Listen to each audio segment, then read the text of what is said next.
But you're talking about being on a farm. You grew up on a dairy farm in Vermont. Yeah. What was that?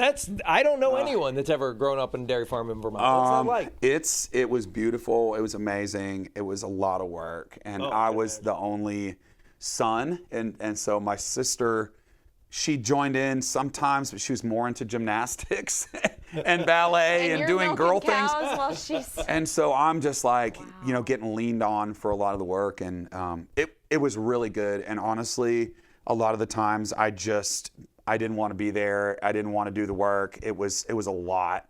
Mm-hmm. And now, just last week, I kind of found myself looking back at how I was raised and really, really just being thankful for the hard work.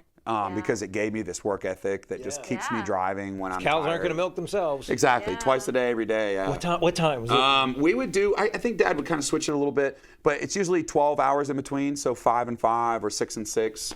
Early. 7 and 7. Yeah. We would usually, it was like 5 and 5. Was a lot. So I would go to school smelling like cows and come home. Anyway, so it was a lot of work. Do you drink milk now? Are you like an almond oat milk person after growing up on a I've never milked a nut, but I've milked a cow. And so I'm a You're a true dairy boy? It's hard to find like real raw milk around here. You've got to go to Amish territory. Right, right. So whole milk for sure. Yeah, okay. It's funny how 2%, like even all the other types of milks are just way too watery. Yeah. I feel like I was kind of raised on, we would have a big cooler tank with, 1,000 gallons of fresh milk in it that went through all these filters, and it was so awesome. And my dad would put it in his coffee every morning. And so that was just kind of the thing. Yeah. That's awesome. Almond milk. I know. But His wouldn't question that be the is that funniest thing? ask a dairy farmer. Oh, I'm lactose intolerant. After growing up the farm on a dairy traumatized me so much. I can't drink it. I'm I an oat can't milk look guy. at ice cream. Yeah.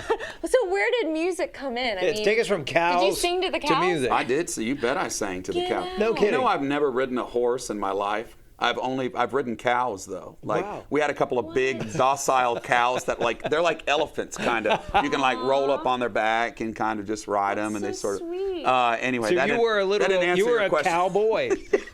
I'm a cowboy. I'm a real cowboy. I'm actually a real cowboy. That didn't answer the question though. Yes, of course. I love singing, and I would sing to pass the time. I would sing so that the work didn't feel so much, or and at times it got really tough. My dad and I had a kind of a hard relationship, and so it was a lot of headbutting and arguing and running away, and my way's better, no, my way's better, that kind of thing, and it was just tough, Yeah. And so I would sing, and it would just transport me to another place. People like Randy Travis, Steve Warner, Vince Gill, Brooks and Dunn, like the country music that I just grew up on. And we had a little radio. I think it's a study proven that cows let their milk down faster with music, like certain types of music, like classical music. Some of the barns play classical music in there. So anyway, we would have speakers.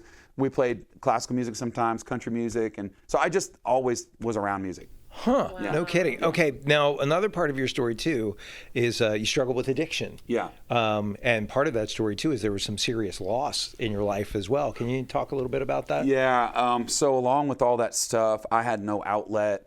Of course, Vermont is 2% Christian. I didn't go to church.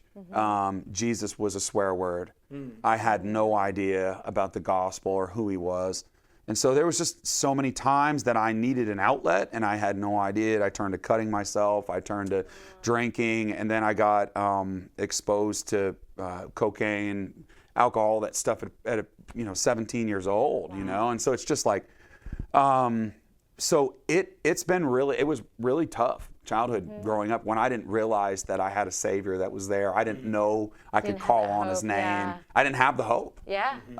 And so that was a lot. I lost my best friend in 2017 to a heroin overdose. We had become best friends, and 10 years prior I'd met him, and I think 2009 era.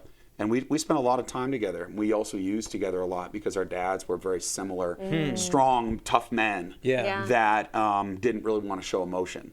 And so Ryan and I really just collided with each other, found the drugs, and we found comfort in that because we could agree on something and we could kind of come together.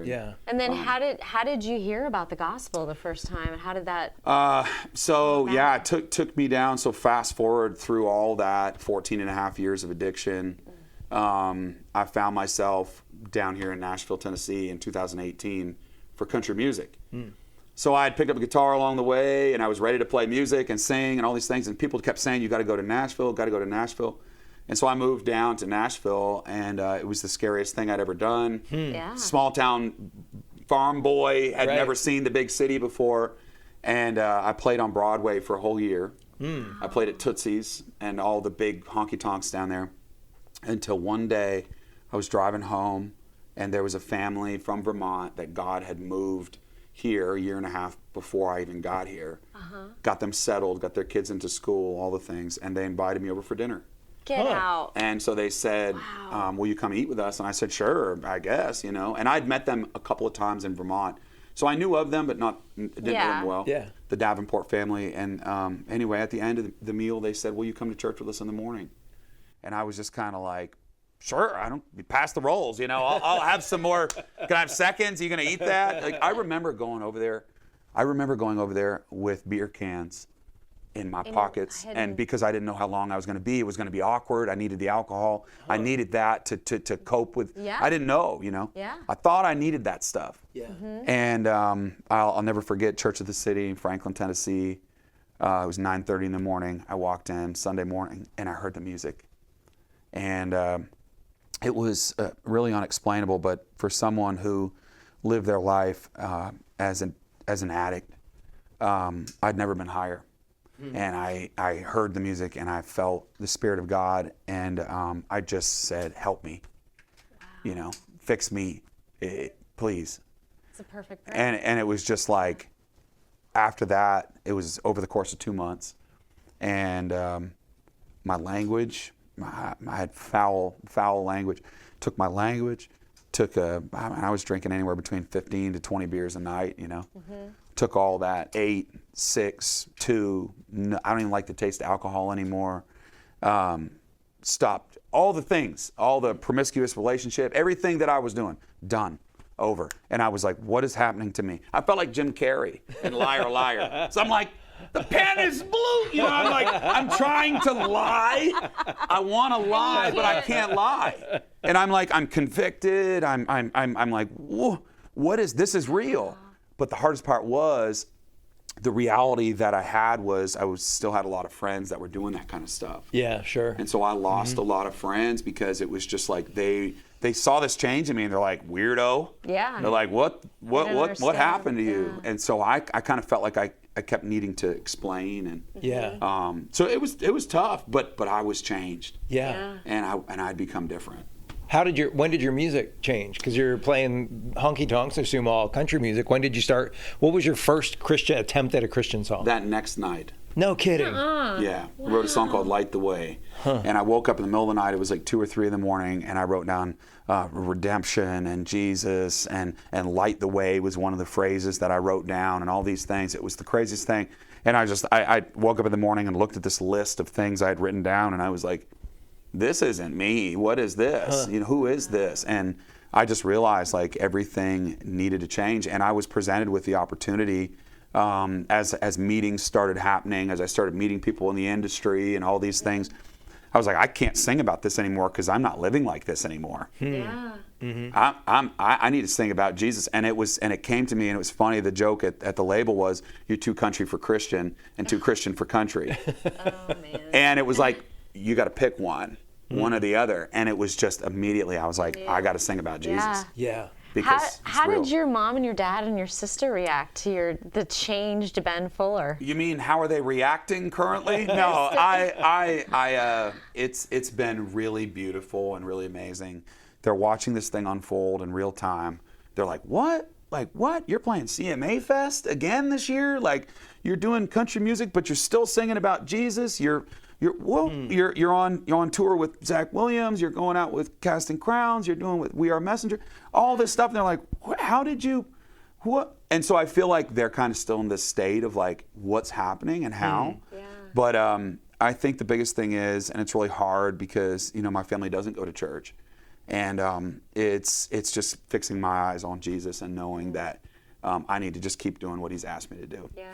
And the rest will fall into place. And so it's really cool. My dad, though, I got to tell you, I surprised my mom for Mother's Day at her school. She's a school first grade school teacher. This is her last year, 35 years of school teaching. Wow. So she's retiring, and I went and surprised her. Yeah. Oh my gosh, she's influenced so many beautiful young children. And so I went and surprised her at school. My dad went with me.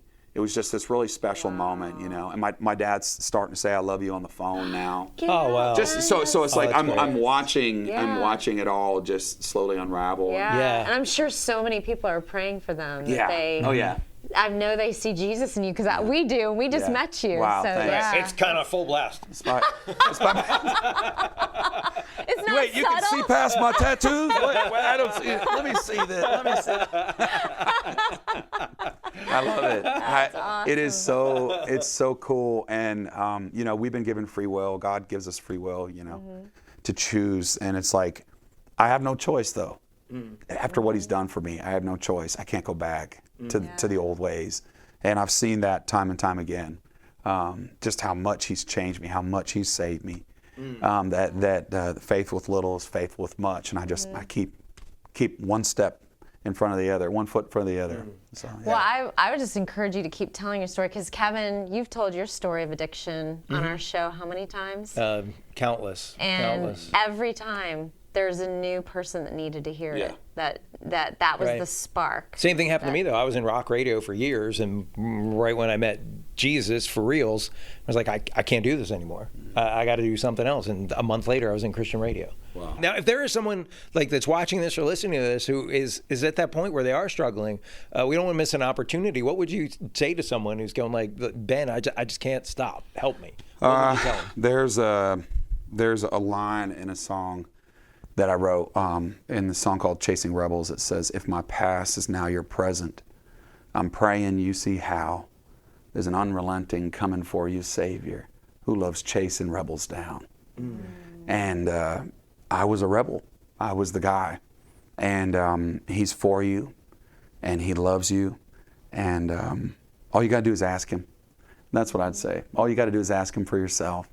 I can't do that for you. Right. But I realized that at my lowest point, I said, help me. And he did. I still can't explain it. Yeah. You know, but Paul says it's the mystery of God. Right. And it's so amazing. And so, that's what I'd say. All right. Ask him.